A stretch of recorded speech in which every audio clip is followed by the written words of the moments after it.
Missuguseks hindad firma potentsiaal turul? Et ma hindaks suhteliselt heaks, arvestades Antsu juhi ja ühe osaniku tausta ja kogemust. Iseasi, kuidas jõuti selleni tellimuseni ja mis siis nagu peale tellimuse saamist sisuliselt tegema hakati, on selline natukene ebakindel tegevus minu meelest. Et Antsu sellised õlule pandud kohustused tundusid olevat natukene selline liiga palju lihtsalt, et üldiselt normaalselt tingimustes oleks nagu ilma meeskonnata, nähes siin, et neid ülesandeid, mis oli vaja pärast teha, mis pidi üksinda tegema, pehmelt öeldes väga keeruline. Siin on küsimus, et mida firma juhid on teinud hästi. Et ma siis panin siia mõningad märkmed kirja ja kindlasti tehti hästi, et alustati selle ettevõttega, kuivõrd Antsul oli olemas kogemus ja visioon selle või siis idee tegelikult. Nii et selles mõttes mindi nagu teostama seda ideed, mis on nagu väga hea. Kindlasti alustati ühelt poolt õigest otsast, et püüda väliskliente, nii nagu ma aru sain, et see oli nagu selline põhisuund puidutööstuse alustalaks oli siis nagu väliskliendid ja tehti koduleht, mis üldiselt on nagu päris oluline välisklientide haaramiseks ja paremaks müügiks või müügikontaktide saamiseks. Siis positiivne on see, et otsiti ja leiti ka tootmisruumid, kus oli võimalik areneda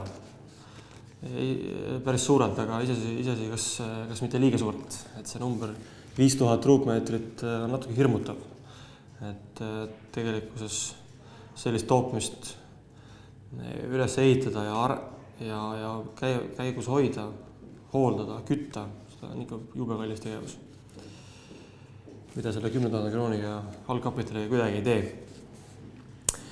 Siis üldiselt positiivne oli see, et tegutseti suhteliselt operatiivselt, mis esmapilgul siis nii remondi kui ka sellise inimeste leidmise puhul, mis esmapilgul on kahtlaselt operatiivne isegi pigem, aga minul näiteks on üldiselt päris kiirete muutuste kogemus ja vaadates seda, siis tegelikult on see võimalik. Arvestades ka seda aega 2001 aastal oli vist, kui ma eksi, et tegelikkuses on see midagi võimatut.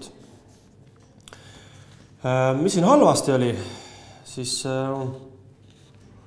mis mind kõigepealt häiris on see, et äri alustamiseks pandi kodupanti. See on nagu üks võib-olla suurimaid vigu, mida ettevõtluse alustamisel ei tohiks, ma tegelikult ütleks küll, et kunagi ei tohiks teha. See on nagu mõttetult kõrge risk, mida ettevõtluses ei tohiks võtta. 100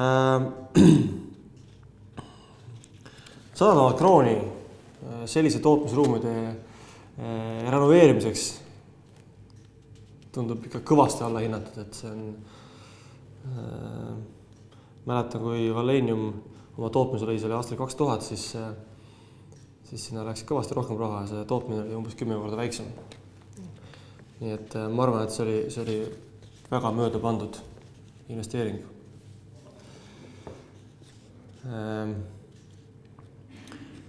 Siis alustava ettevõtteks 5000 ruutmeetrit, võt siin ei ole kirjeldatud, kas see oli üks ruum või oli seal mitu hoonet.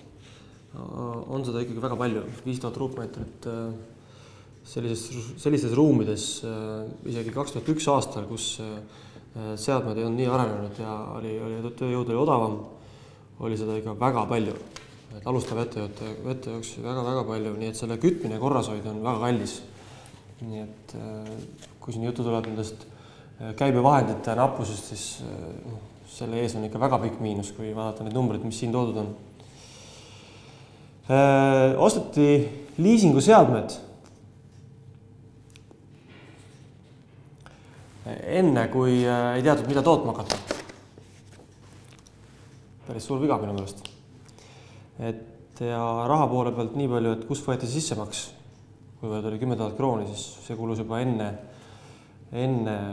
ma pakun, et kodulehe loomise lõpus oli see raha juba otsas.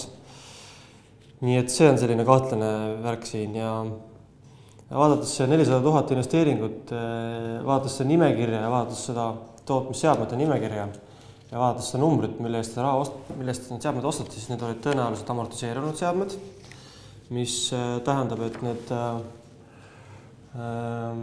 tootmise seadmete hooldamiseks kulub edaspidi igapäevaselt päris palju raha ja need on ka tõenäoliselt ebaefektiivsemad, mis nõuavad rohkem tööjõukulu. Nii et kui juba ikkagi liisingusse võtta, siis tasub ikkagi vaadata need natuke uuemaid ja mis nõuavad vähem hooldust hiljem. Aga see on siis tootmise spetsiifika pealt äkki. Tiina leidis siis päris operatiivselt ka ühe tellija, kuid siin on ka mainitud, et mis siis 250 000 krooni kuus, mis katsid siis need kõik investeeringud, tööjõukulud ja juhtkonna liikmete napi äraelamise. Kui me räägime täispuitmööblist, siis selle katted sel ajal olid 2001-2002 aastal kuskil 60–80% ainult materjal. Nii et lihtne arvutus ütleb seda, et ainult isegi selle vaadates siin 12 töölist investeeringut ja igapäevane käimas hoidmine, siis see number on väga väike. Ja muidugi ka see, et üks on see investeering 250 000, teine on see, et kui tellija tellib näidis tellitakse 15. juuniks, siis juulis hakatakse tootma või juuni lõpus juulis, et tõenäoliselt tarnitakse neid tooteid juuli lõpuks. Selleks ajaks on tootmine 2 kuud töötanud. Selleks on vaja sellise tootmise käimas hoidmiseks umbes 200 000 krooni. Nii et kui Andres, kes pidi täiendavat juurde maksma 40 000 krooni, et ettevõtte käimas oleks, siis praeguste arvutuste kohaselt juuli lõpuks oleks see firma juba raskustes. Ja isegi kui kaasatakse pank, nagu siin oli juttu, ja näiteks faktooringut on võimalik ekspordile võtta väga lihtsalt, siis sellega kaasnevad ka kulud. Aga sellegi poolest ettevõtte töötanud 2 kuud ja nii et miinusmärk on juba ees.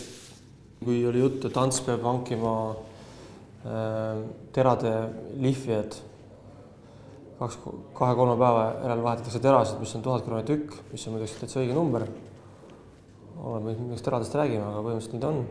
Kes nii tihti vahetatakse, see on ise asi, aga ehk siis see juba ise näitab, et ainult üks komponent tootmises nõuab nii palju raha, aga neid komponent on seal umbes 100 kindlasti, kuhu tuleb jooksvalt raha panna.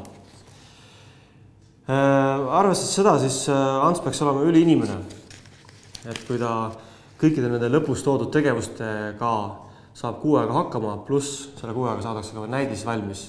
3 viga, ma ütleks, tehti põhiliselt. Esiteks pandi kodupanti, see on võib-olla äkki subjektiivne, aga minu arust oli viga. Teiseks tehti tootmine ennem, kui teati, mida toota, mis on natuke absurd. Ja rahavoogude planeerimine oli nagu väga mööda.